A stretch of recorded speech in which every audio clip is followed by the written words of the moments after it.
Hi, welcome to another live Google Hangout on the Living Income Guaranteed. And today we are discussing bridging income inequality. And as always, we have our guests. And today we have Kelly Posey from Washington in the US. Hi, Kelly. Hi, Marlen. And Viktor Persson from Sweden. Hi, Viktor. Hello, Marlen.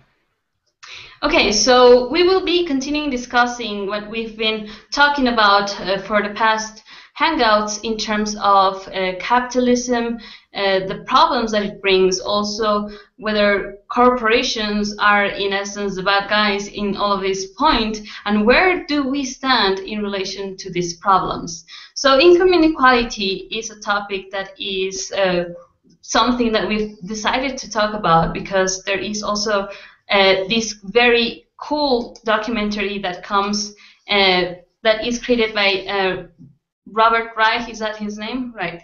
Yeah. And so we will leave the link for that documentary. So we will be discussing on some points on that documentary, beginning with what is income inequality and what has it created as the massive problem that we have at the moment. So Viktor, what would you say about this? Well, the essence of it is that some people have all the money and other people have no money. And, all this money is like centralized in only just a very few people that don't really do anything with their money. I mean, they save it or they buy things for themselves, but they don't really in any way share their wealth, so to speak. And what has happened over time is that the system, the consumer base of the system, which is the middle class, people like you and me, like on a Sunday night we go out and buy a steak and some fries, for example, on a restaurant. And what has happened now is that this consumer base has in essence become weakened. So if we go back to this example with you and me, that would imply that we can't go out on that restaurant and buy that steak and those fries because we don't have any money. And in turn, this means that the restaurant owner, he won't get any income, and that's how the cycle functions, that when the consumer base decreases, the wealth of the system in its totality decrease. And so what is explained in this documentary, this Inequality for All, is in essence how since the 70s, I'd say that the documentary is also exemplifies the United States and not any other country. But anyway, in the States, the salaries has gone down. So, the middle class, the workers, those with the menial jobs, they don't anymore have as much money, and the consequence is thus that they spend less money. The consequence of that is that, less money goes around in the system, and it's like this negative cycle that makes everyone, except for some very few, poor, and makes the system really ineffective, which we're also able to see today, for example, with youth unemployment that is skyrocketing in, I think it's almost the entire world. At least here in Sweden, it's like a huge youth unemployment. So let's talk about this situation, because we know that older people might see that the problem is, unable to be fixed, and this is how the system operates. Kelly, we have discussed with you previously in terms of unemployment in the US, but we haven't really discussed about what is the feeling, the experience that the individual gets when you see this massive inequality and we see like the system outside of ourselves. What do you have to say about this? Well, what happens then is you kind of become, feeling like left out of the system, and so you don't really have any stake in the system, so you don't really want to participate in it. And even, you turn to rebelling towards the system because you're not included within it. I mean, because it's a pay-to-play system, and if you don't have the money or the time to participate because you have to work so much, then you don't really participate in it. And so it just kind of seems like this whole system that's separate from you, and it's something that's being done to you, and this is why we get a lot of blame towards the system, because it's seen as something that's separate from us, that we have no stake in and no ability to do anything with, basically. So we see that this problem, in terms of a psychological aspect, so to speak, we feel left out of the economy. We see that the money is in the hands of the fat cats, the rich people, the 1%. But if we bring through a solution to bridging inequality, which is a living income, providing money for everyone that currently doesn't have any money to be part of the economy, how do you guys see this would change? Viktor, how do you see this would affect our current economy on an immediate manner? Well, if I go back then to the example with us guys going to a restaurant, money, and we would be able to go out and buy, whatever we want to buy in this restaurant, and that would imply that the restaurant owner get money, he goes out and buys what he wants, and the cycle goes on like that. So inserting more money into the pockets of so-called regular citizens would imply that the economy is boosted. So more money for everyone, in essence. Yes, and also we were listening in that documentary by the businessman Nick Hanover, one of the billionaires in the US. He precisely says that this is the solution, and we have to provide money for people. We have to give each other money, in essence, so that the consumer base is strengthened and it grows, and so everyone has the ability to purchase more, which in essence will create the economy flow, the health in the economy that currently doesn't exist. Why? Because money is stagnant in the hands of a few. There is no reintegration of that money into the economic flow of the hands of the middle class, lower class, and that's the whole problem. So, Kelly, what would you say in relation to, if we get this money, this living income, what would be then our responsibility? What do you foresee in terms of, our lives will obviously be better, but does that only come as a benefit, or is there any other point to it? Yeah, well, when you have the extra money, like, not only do you then have more freedom in your life because, you don't necessarily have to take a job that you don't like, or you can maybe go to school if you like. So not only do you have all these choices open up for you, but you actually gain the ability to actually participate in your local society, because now you're going to have the time and the money to be able to participate in your local society, because how you have it today is you have people who have a lot of money do participate in society.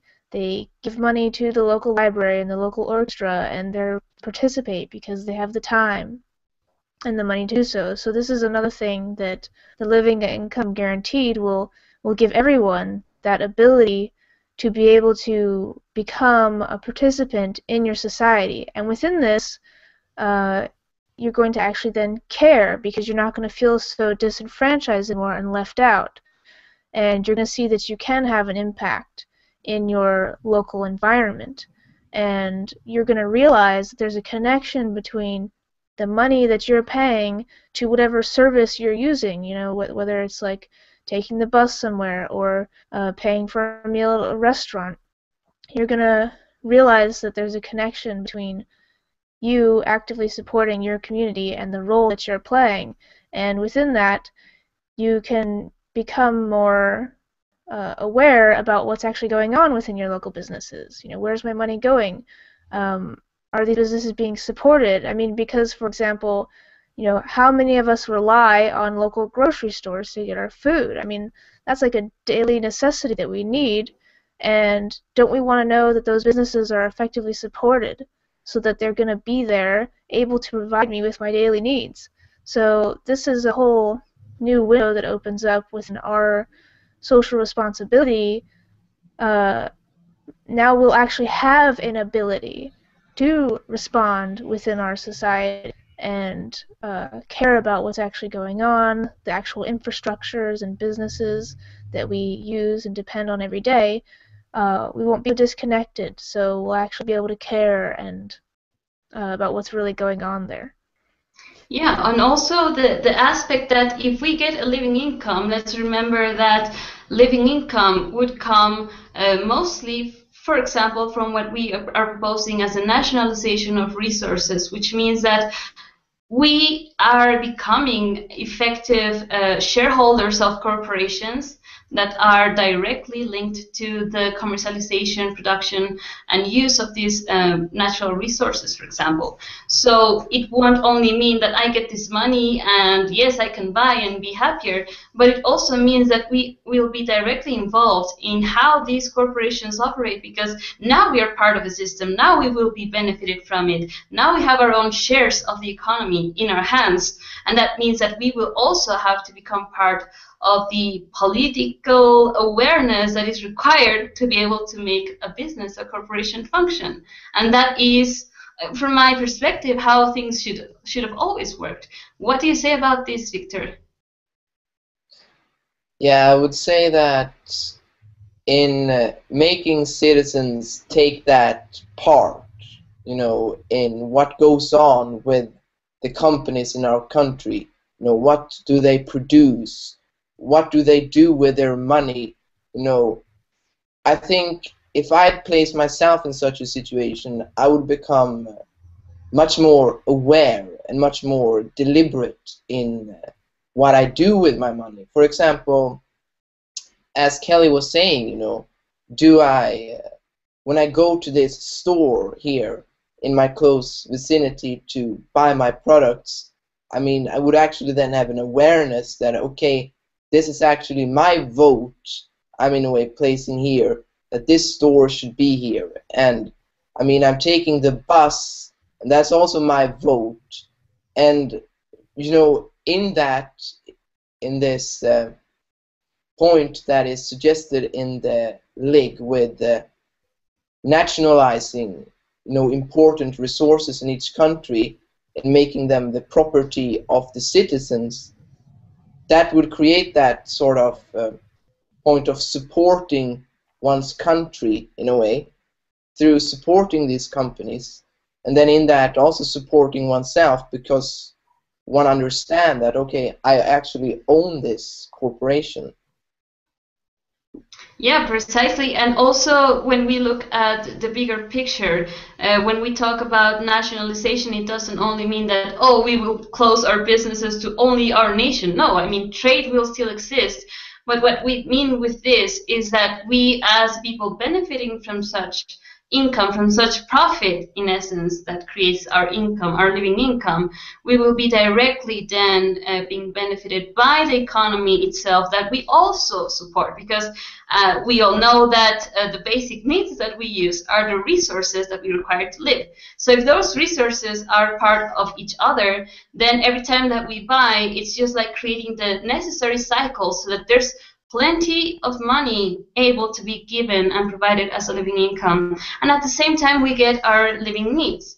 So this is how things should have always been, isn't it? Why haven't we done this? What has happened in our society in general to dissociate ourselves from this basic common sense? Well, I mean, the problem we have now and why this nationalization point is so important, the nationalization of the basic resources, is because when you have the shareholders of the company being only a small portion of the population, they can, the company is beholden to them, and they can make decisions and choices that the rest of the population is left out of. And this is why we can have, abusive situations occurring like we do today, where you have companies that are going and exploiting people, and wreaking all kinds of havoc on environmental systems, and yet the people of that locality can't do anything about it because they don't have any kind of ability through having time and money and a stake in the company to actually be able to say, look, we don't accept this abuse taking place, you're destroying our environment. And I mean, this is happening everywhere. So that's another important point with the nationalization, is that, and for us to have stake in our own companies, is that then we're not going to allow those kind of abusive situations to be done in our own neighborhood, our own home, our own community. But it's only because of this the separation of having shareholders, totally unrelated, who don't care about what's happening, what the company's doing. They just care about the money coming in and the profits. So they are completely, separated from the consequence of the business practices that are going on. So once we have people being, everyone being the shareholders, we're not going to say, go ahead and tear up my local environment, go ahead and put toxic waste next to my children's school or something like that. So, that's why this nationalization point is so important, because we all should have a stake in what affects us all so that we can prevent these kinds of abuse from happening. Yes, that's a very important point. And in ongoing things, like NAFTA or the TPP, the Trans-Pacific Partnership, which is just like another NAFTA, these trade agreements that in essence override any type of democracy and completely work at a corporate level. This can also be actually regularized if we implement living income as the first point that is taken into consideration, and that will enable things like the TPP to simply not be able to be applied. Why? Because the people are directly deciding what is done with the resources, with the production of a certain company, which in turn will start diminishing the massive programs that are completely only focusing on getting the most and not regarding the actual resources, the people that are affected by these NAFTA on steroids, as it is said by critics and so forth. So in terms of this, Viktor, what would you say when it comes to the people currently realizing, okay, if I get money to live, my life will be better. How can I define, or how can you define, in essence, how the people will have to become, let's say, a conscious consumer? Will our life ever be in the way of the American dream, for example? Is that the way that we want the world to go? What's your perspective on this?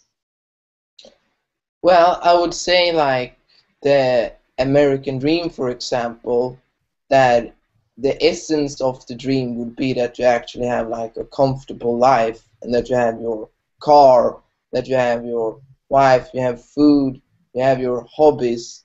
And I mean, that's a life we can create for ourselves. But I would say that the point that we require to look at and change is this point of consumerism that has developed, which is this point that you buy a car, and after 5 years it falls apart, and you have to buy a new car.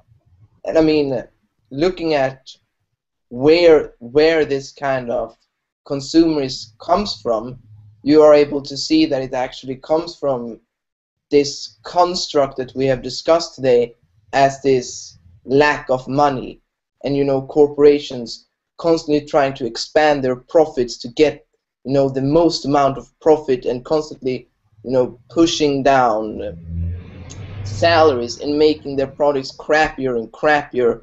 So in implementing the living income guarantee, we can let go of that survival point and place specific laws so that when you buy your car, it can actually last for 100 years.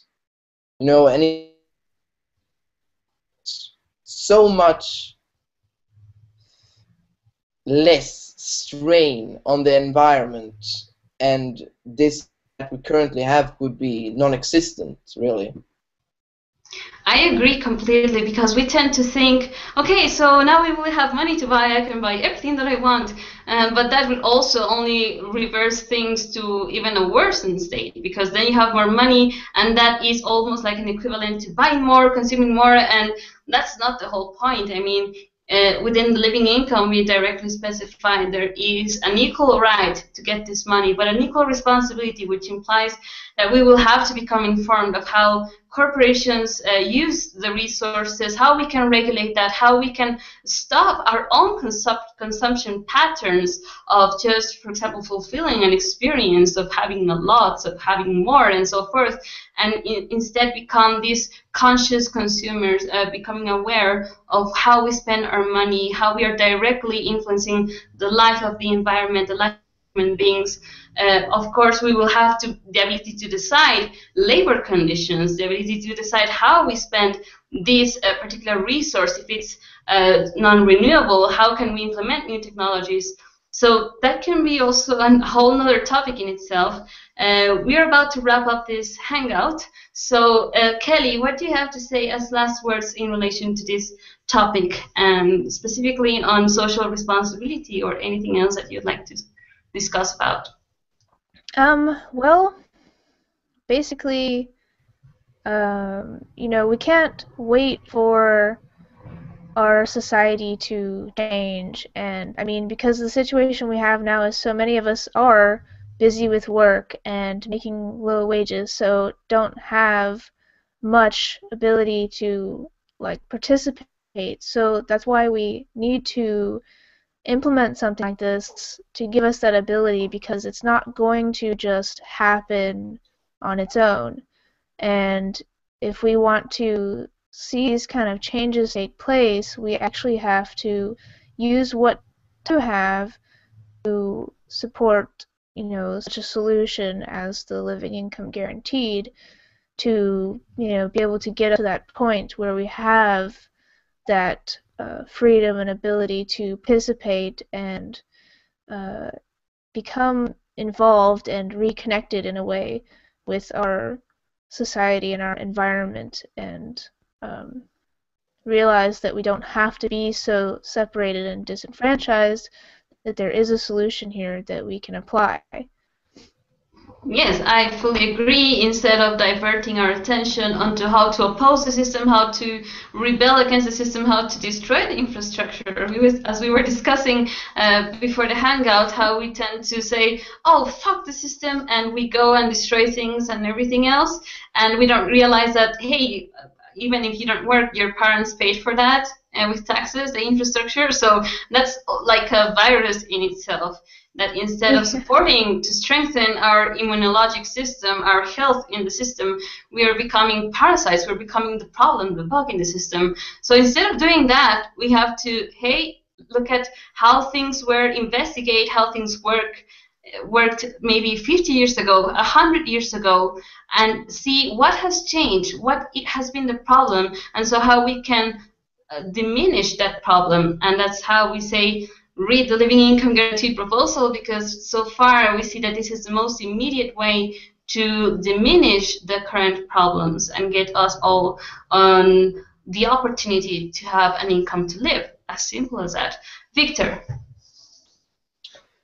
Yeah, I would also say this point of using what is here, that is so important, that instead of projecting oneself into the future and looking at the system as this big thing that can't ever be changed, to realize that we have created the system as is at this moment through a process of accumulation, a breath-by-breath process.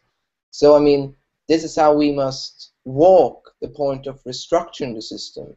One breath, and now we begin with the small, in, for example, writing a blog, doing a vlog, educating your family or your spouse or something, doing the small things, and then that point will accumulate. I mean, that's how you create things. The big is created in the small, everyday application.